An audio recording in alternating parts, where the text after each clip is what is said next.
পরবর্তীতে ওই মহিলা বিকেলবেলা বাসায় এসেছে।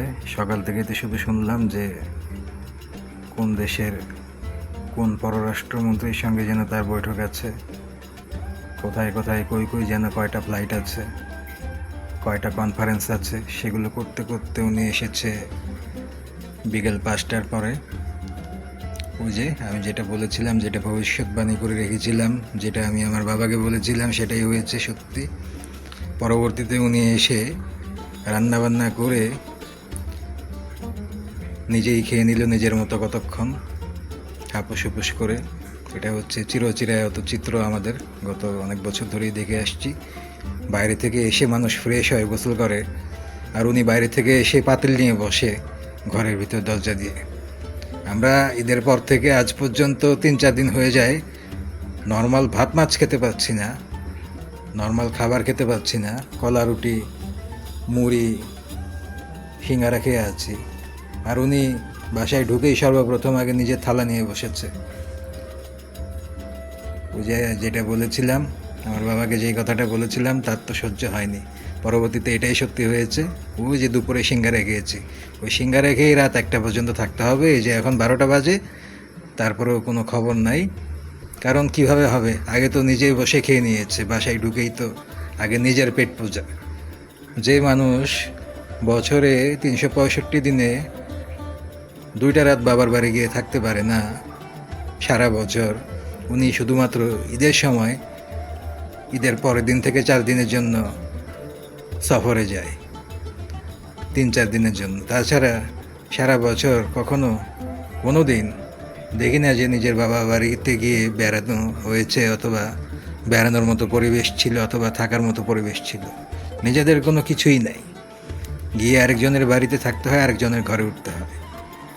স্বাভাবিক কোনো পরিবেশ নেই যে কোনো রিলেটিভস, আত্মীয় স্বজন কাউকে নিয়ে বেড়াবে বা থাকবে বা কাউকে নিয়ে যাবে। আমার 14 গোষ্ঠী কোনো আত্মীয় স্বজনের আজ পর্যন্ত কপাল হয়নি ওখানে যাওয়ার। এমনকি ওর যে হাজব্যান্ড, সে পর্যন্ত পারে না সেখানে গিয়ে বেড়াতে, যে হাজব্যান্ডকে বাসায় রেখে গিয়েছে। তো যেই মানুষ 12 মাস বছরে 365 দিন কখনো 2 রাত থাকার জন্য যেতে পারে না, তার ঈদের সময় এই এই ঝামেলা থেকে বাঁচার জন্য প্ল্যান প্রোগ্রাম করে আমাদেরকে ভোগান্তিতে ফেলার জন্য, না খেয়ে রাখার জন্য ঈদের সময়টাতে ওনার এই সময় 2 দিনের জন্য, 4 দিনের জন্য, 3 দিনের জন্য সেখানে যাওয়ার মতো সুযোগ হয়। কিন্তু এসেছে মনে হয় ঢেলঢেলে খালি হাতে, মনে হয় না কিছু আনতে পেরেছে। ওটা বলছি না, ওটা বলার কথাও না, কিন্তু এখন কথা চলে আসছে এই কারণে যে কথা কিন্তু খুব বড় বড়, কিছু থাকুক আর না থাকুক, কথার অ্যাটিটিউড কিন্তু অনেক লম্বা। এই জন্যই এখন এই কথাটা উঠে আসে, না হলে এই কথা বলতে হতো না, এই কথা বলার দরকার ছিল না। ওই যে মাঝে মাঝে বলি না যে একটা পানির বোতল নিয়ে আসতে পারে নাই, তাতে কি হবে? পানির বোতল আনতে পারুক আর না পারুক, চাপাটা কিন্তু বিশাল লম্বা। তখন কিন্তু কোনো দিক থেকে কাউকে ছাড় দেয় না, তখন কিন্তু বোঝে না, নিজের পজিশন বুঝে, নিজের জায়গা বুঝে, ব্যাকগ্রাউন্ড বুঝে কিন্তু তখন কথা বলতে পারে না। তখন সে আচরণ করে শিল্পপতির মেয়ের মতো। কিন্তু তখন আবার মানুষ হয় কি, একসময় দেয়ালে পিঠ থেকে গেলে একটা সময় সত্যি কথা বলতেই হয়। খোটার মতো শোনাক, অপমান শোনাক, বদনাম শোনাক, যাই শোনাক না কেন, তখন কিন্তু মানুষ সত্যি কথাটা না বললে পারে না, তখন সত্যি কথা বের হয়েই আসে। তখন যাতে যেই সমস্যা, যার ব্যাকগ্রাউন্ডে যেই সমস্যা, যার যে ক্লাসে সমস্যা, তখন কিন্তু সেই কথাটা সবার আগে উঠবে। এটাই হচ্ছে নিয়ম। ওই জন্য নিজের জাত বুঝে, ক্লাস বুঝে, ব্যাকগ্রাউন্ড বুঝে চলতে হয়, সেইভাবে হিসেব করে কথা বলতে হয়। সবার সাথে সব কিছু যা খুশি তা কিছু করা যাবে না, মন চাইলেও করা যাবে না। নিজের পজিশনটা এবং জায়গাটা, অকাতটা বুঝে চলতে হয়। এই যে ও বসে আছে, সিঙ্গারা, পাউরুটি, মুড়ি সব কিছু সাক্ষী হচ্ছে ও, ওরও পেট খালি, ওর অবস্থাও খারাপ। এই জন্য এমন গুটি মেরে বসে আছে। এর আগে তো কয়েক প্রস্ত খাবার দাবার দেখেছে, সন্ধ্যা থেকে এই পর্যন্ত অনেক ধরনের গন্ধ, অনেক ধরনের টুংটাং ঠুসঠাস শব্দ পেয়েছে, তো বোঝে সব কিছুই। কিন্তু খাবার তো আর জোটেনি, মাংস খায়, তার সঙ্গে তো হাড় শুদ্ধ খেয়ে ফেলে। ওই আমার জন্য আমার আশায় বসে আছে যে ওই কি বলে, কাফিরদের কাছ থেকে তো কিছু পাইনি, এখন আমার আশায় বসে আছে। ওকে আর কি দেবো, আমি নিজেই তো এখনও খাবার পাচ্ছি না। রাত বেজে গেছে 1টার কাছাকাছি। আজকে আবার কি আছে কপালে কে জানে। অবশেষে রাত 1টার দিকে মানে সোয়া 1টা বা 1টা 20-এর দিকে ওই মহিলা পেট পুজো করেছে হাজব্যান্ডকে নিয়ে। জাল দেওয়া মাংস ছিল ফ্রিজে, সেগুলো ডিপ থেকে বের করে আগে ভাগে মাংসের, উনি তো আবার মাংসের পাতিল ছাড়া বসতে পারে না। উনি যখনই মাংস রান্না করে 20 কেজি পাতিল হোক 10 কেজি পাতিল হোক, ওইটাকে আল্লাহ একটা শরীর দিয়েছে গয়ালের মতো, গয়াল, আফ্রিকান গয়ালের মতো আল্লাহ অঢেল শক্তি দিয়েছে গায়ে।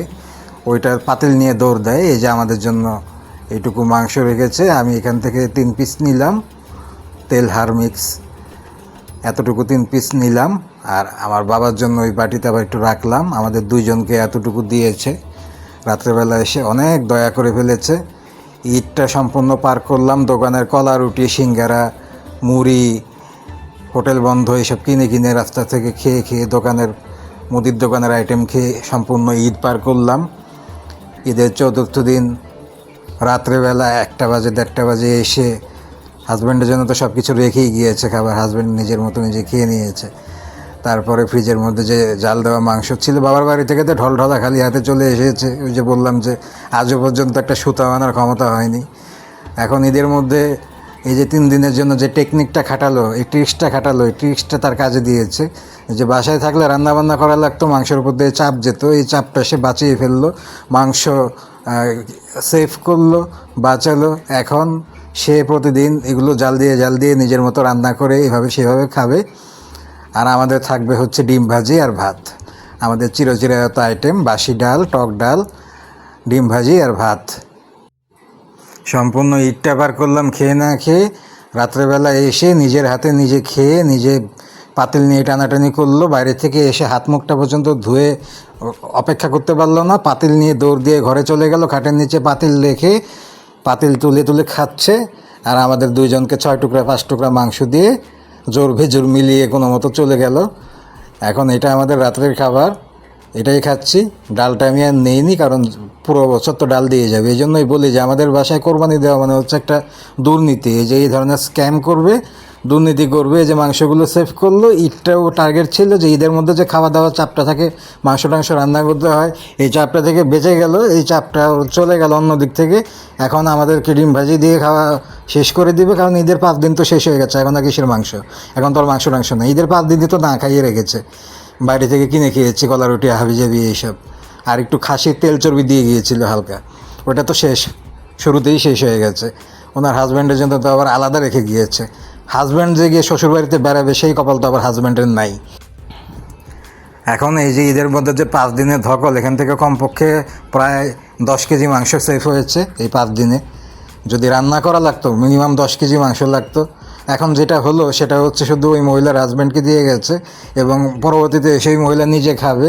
তারপরে জাল দিয়ে পলিথিনে করে প্রতিদিন তো আল্লাহর নামে প্রতিদিন তো বাবার বাড়ি যাচ্ছে।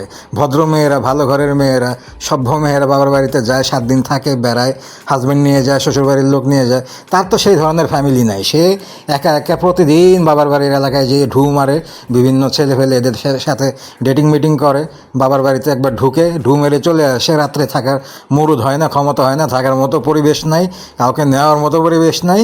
উনি ঈদের মধ্যে গিয়ে এই যে এই টেকনিকটা খাটানোর জন্য 4-5 দিন থেকে আসে। তারপরে যে মাংস সেভ হলো, এই জন্য আমরা কোরবানি দিয়েও আমরা বঞ্চিত সব কিছু থেকে। এই জন্য এগুলো নিয়ে কখনো কোনো কথাও বলি না, এগুলো সাথে বাচ্চা ঢুকিয়েও না। এই জন্য কোরবানির পশুর বিষয়ে কোনো কথা বলি না, কোরবানির গরুর বিষয়ে কোনো কথা বলি না।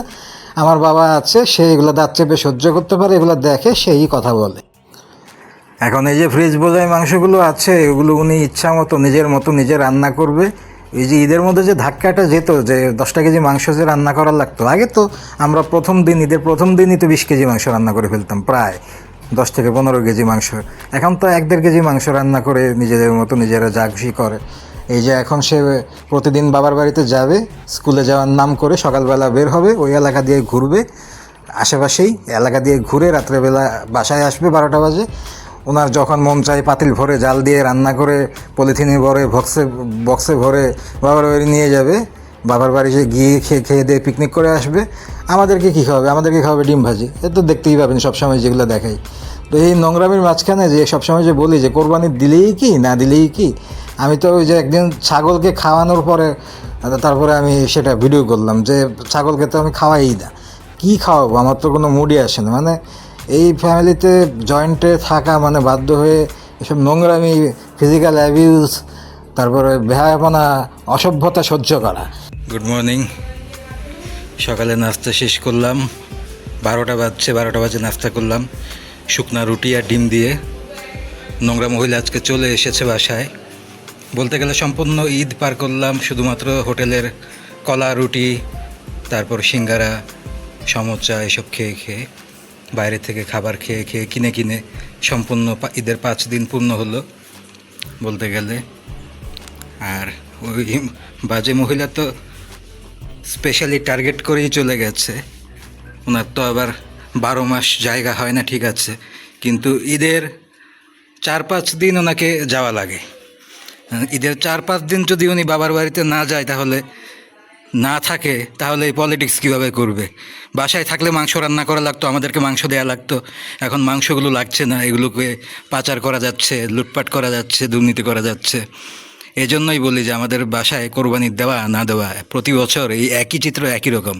আমাদের কোরবানি দিলেও যা, না দিলেও তা। কারণ এখানে লুটপাট, এখানে অনৈতিক কাজ, অবৈধ কাজ, নোংরামু, কাদা ছোড়াছুরি, এই যে এই ধরনের বাজে পলিটিক্স, ফ্যামিলি পলিটিক্স, এসব নোংরামি, এগুলো আমাদের বাসায় চলতেই থাকে। যে মানুষ বছরে 365 দিনের ভেতরে 2 রাত বাবার বাড়ি গিয়ে থাকতে পারে না, সেই মানুষ ইচ্ছাকৃতভাবে কেন শুধুমাত্র কোরবানি ঈদের মধ্যে 3-4 দিনের জন্য লাপাতা হয়ে যায়? এই চালাকি, এই পলিটিক্স কিন্তু আমি বুঝি, আর কেউ না বুঝলেও আমি জানি যে কেন এই মহিলা এই কাজ করে। এটা হচ্ছে নোংরামি করার জন্য এবং পাচার করার জন্য। এখন এগুলো নিয়ে কে কথা বলবে, কে প্রতিবাদ করবে? আমার বাবা হচ্ছে ছেলে মানুষ, এই মহিলার সাথে কথা বলতে গেলে মান ইজ্জত চলে যাবে, কাপড় চোপড় খুলে ফেলবে, গায়ের উপরে সে পড়বে, চিৎকার চেঁচামেচি করবে, গালিগালাজ করবে, নিজেই অভিনয় করবে, নিজেই চিল্লাচিল্লি করে মানুষ জমিয়ে ফেলবে, উল্টাপাল্টা সিন ক্রিয়েট করবে। এই মহিলার সঙ্গে কথা বলা কি আমাদের পক্ষে যাতা ব্যাপার?